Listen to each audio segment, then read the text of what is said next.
Hola, buenos días, tardes o noches, dependiendo de la hora en la que vean este video. Es la sesión 5 de programación. Vamos a ver en este momento, en esta sesión, la parte que corresponde a entender los lenguajes de programación. Veíamos en sesiones pasadas que los lenguajes de programación pues es una forma en la que damos una instrucción a las computadoras y esas instrucciones pues tienen que seguirse pues al pie de la letra. Si en el dado caso nosotros no sabemos o no seguimos las reglas de un lenguaje de programación, podemos cometer errores y no dar la orden adecuada a la computadora. ¿Por qué es importante entender estas reglas? Bien, los celulares, las laptops, las tablets, las computadoras, todo dispositivo tecnológico tiene la posibilidad de instalarse algún programa, como pueden ser juegos, aplicaciones en general o algo más específico, y es necesario que las personas especializadas en los lenguajes de programación pues sepan estas reglas para poder desarrollar estos mismos programas que nosotros utilizamos. Y es ahí donde hay que entender los lenguajes de programación. Bueno, en el caso de las computadoras llegan a tener una forma, una situación específica de qué es lo que vamos a ir desarrollando. Y es ahí donde nosotros utilizamos el lenguaje de programación que vamos a necesitar para la plataforma. Aquí les pongo algunos ejemplos, pero principalmente cada lenguaje de programación tiene la plataforma en la que se va a correr, se va a ejecutar o vas a tú desarrollar un programa y puedas ejecutarlo en ese dispositivo. Y por lo mismo, hay algunos lenguajes de programación que son multiplataforma. ¿A qué se refiere esto? Que tú a lo mejor estás haciendo tu lenguaje, programa, y estás ejecutándolo en Windows. Al momento de que lo estás desarrollando, lo desarrollas a lo mejor para que podrá ser una Macintosh. Y desarrollas ese programa en una computadora Windows. La persona que lo vaya a estar utilizando o instalar lo va a hacer en una Macintosh. Y es ahí donde entendemos que son multiplataforma, que tú podrías ejecutarlo a fin de cuentas en Windows, pero también en una computadora con una estructura distinta. Lo mismo pasa con los celulares. Digamos que tenemos un videojuego y ese videojuego está instalado en nuestro celular Android, pero hay personas que tienen ese mismo juego instalado en un iPhone. ¿Y por qué es esto posible? Porque estos lenguajes permiten desarrollar para varias plataformas. Hay ocasiones que no es así y las empresas por, digamos, mercadotecnia, por cuestiones de que nada más adquieras el dispositivo en el que se puede ejecutar, pues no hay más posibilidades. Eso pasa, por ejemplo, con las consolas de videojuegos, que tú tienes un Xbox, la empresa desarrolladora de X videojuego nada más desarrolla para Xbox, pero no existe ningún videojuego para, no sé, Nintendo o PlayStation. Y es ahí donde tendrías que tú a fuerzas comprar un Xbox para jugar ese videojuego. O en el dado caso, un PlayStation, tal versión.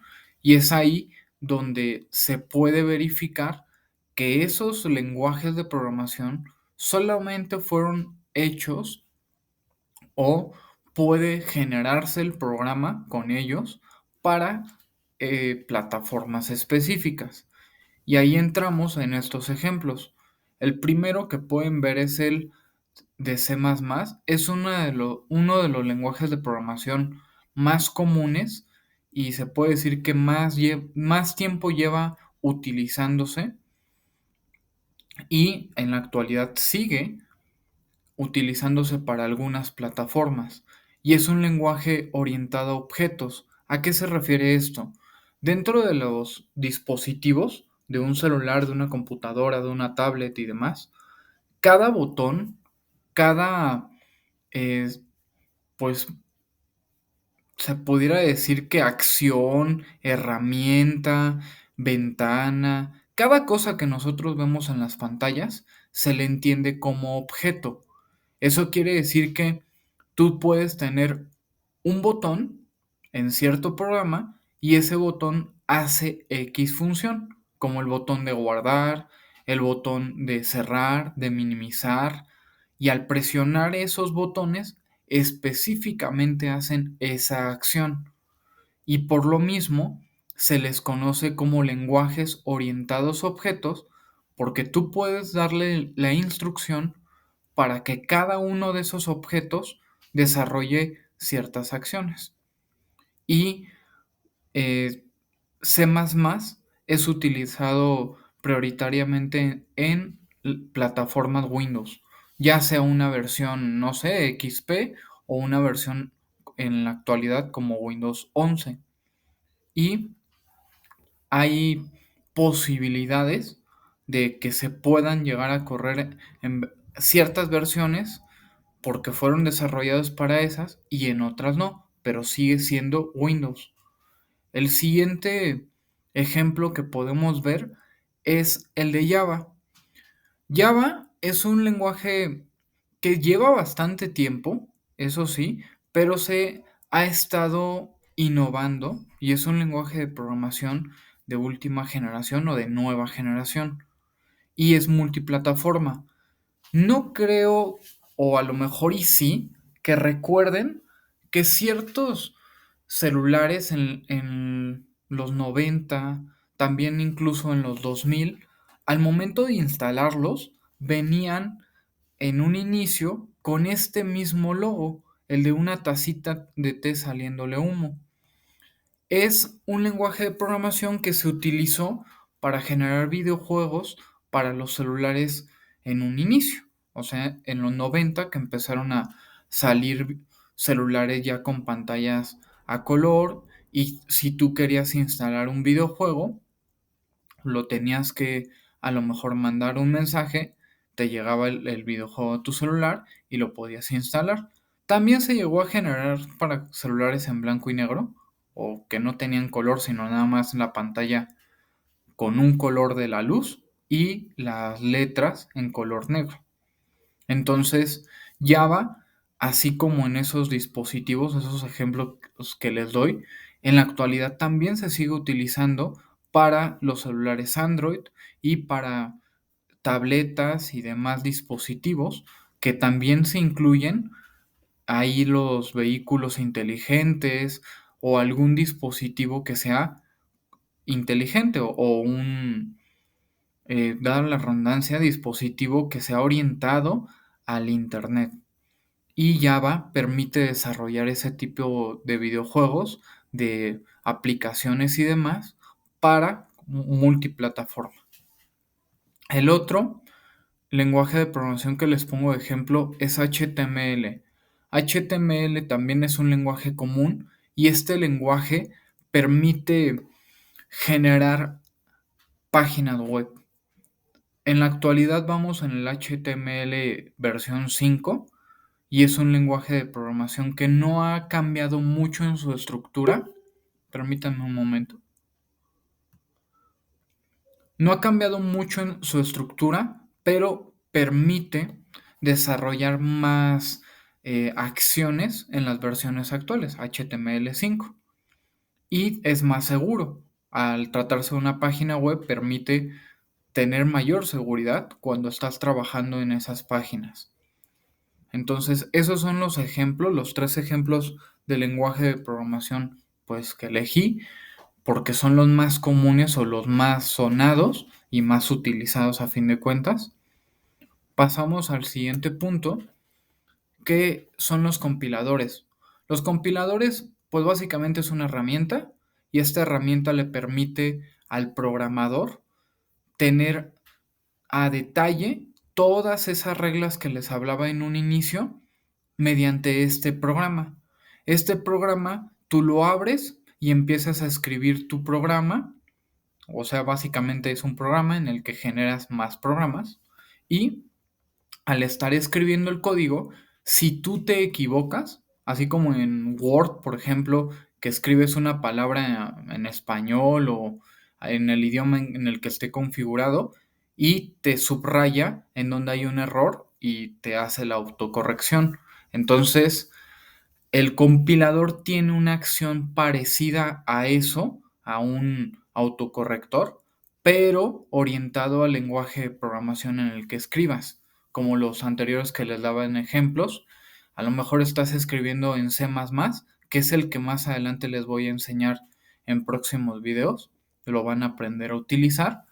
Y si tú estás escribiendo en C++, pero por alguna situación no te sabes todas las reglas o el estar escribiendo rápido no te diste cuenta y te faltó un símbolo, una letra, algo por el estilo, te manda el error, te indica en dónde está el error y tú ya lo corregirías para que funcione el programa. Entonces el compilador es eso, es esa herramienta que te permite identificar los errores cuando estás programando. Y hay lenguajes de programación que pueden ejecutarse en un compilador dentro de tu computadora. ¿A qué se refiere esto? Que instalas el programa y ese programa ya está dentro de tu computadora, así como en la paquetería de Office que tienes Word, que tienes PowerPoint, tienes Excel y demás programas, pues Atom es un programa parecido a esto, en el cual al abrirlo tú puedes ejecutar el lenguaje de programación con el que estés trabajando, ¿sí? Más adelante les voy a enseñar cómo se utilizan estos compiladores y cómo se trabaja con ellos.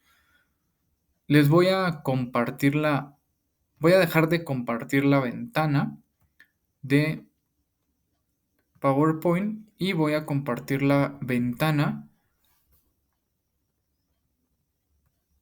toda completa para permitir mostrarles un lenguaje, un compilador que es ese específicamente Atom. Dejen que lo cargue.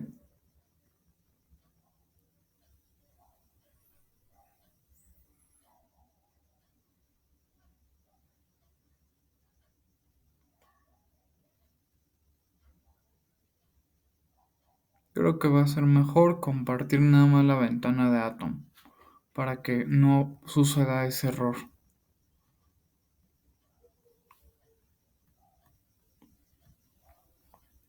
Ahí está.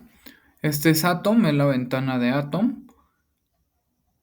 Dejen que cargue, ahí está.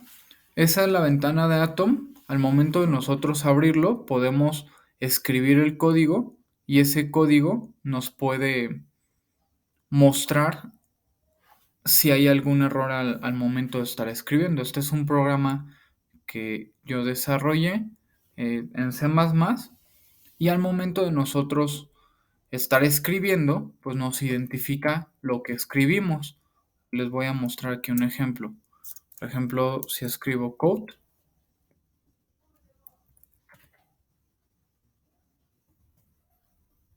pero ahí lo escribí con un error, o sea, con doble U, lo pueden ver arriba.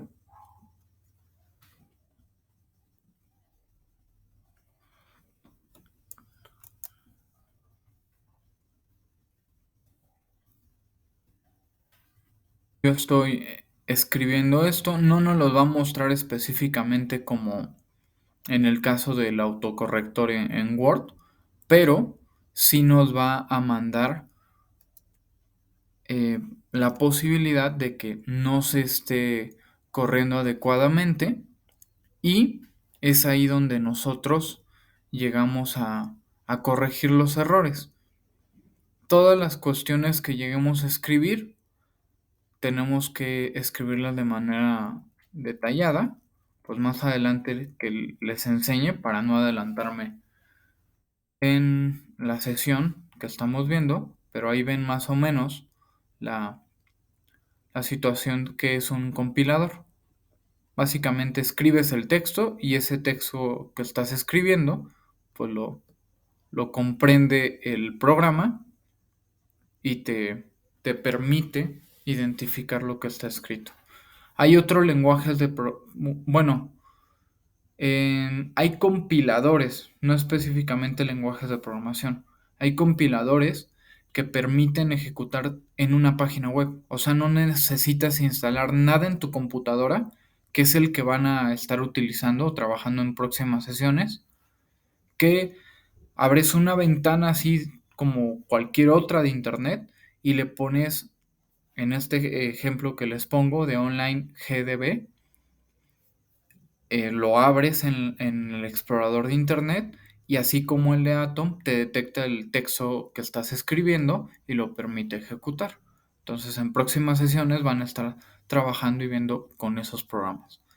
Bueno, pasando a la siguiente diapositiva, siguiente punto, es que los algoritmos, como ya les mostraba en la sesión pasada, pues tenemos que desarrollarlos para poder ejecutar o tener las instrucciones adecuadas específicamente y no fallar con ello, y lo podemos hacer de manera adecuada. Entonces, cuando nosotros vamos a programar en un lenguaje de programación, tenemos que hacer previamente el algoritmo para entenderlo de manera detallada y después pasarlo al lenguaje de programación. Uno de los ejemplos más comunes o más básicos es el de Hola Mundo. Entonces, del lado izquierdo les estoy poniendo un algoritmo que simplemente dice 1 inicio, 2 un mensaje que diga Hola Mundo y 3 fin. Y a un lado, el lado derecho, vamos a ver ese código que va a ejecutar el Hola Mundo. Está colocado en inglés, pero esa es la situación. Un algoritmo de 3 pasos y a un lado el código en el que se va a estar ejecutando, que es C++. Repito, en próximas sesiones, todo esto lo van a ver ustedes ya ejemplificado e irlo haciendo paso a paso. Bueno, entonces, pasando con el punto de la práctica que tienen que desarrollar, pues es una investigación. Es una investigación que deben de concentrarse en 4 lenguajes de programación distintos, así como los 3 que yo les puse de ejemplo, el de C++, el Java, HTML. Ustedes tienen que investigar 4 diferentes y de cada uno poner el uso, o sea, para qué se utilizan y un ejemplo. ¿Ok? El ejemplo a lo mejor puede ser que no lo comprendan en un inicio, pero próximas sesiones en C++ van a entender el lenguaje de programación. Bien, entonces sería todo por esta sesión. Que tengan buen día. Nos vemos en las próximas. Hasta luego.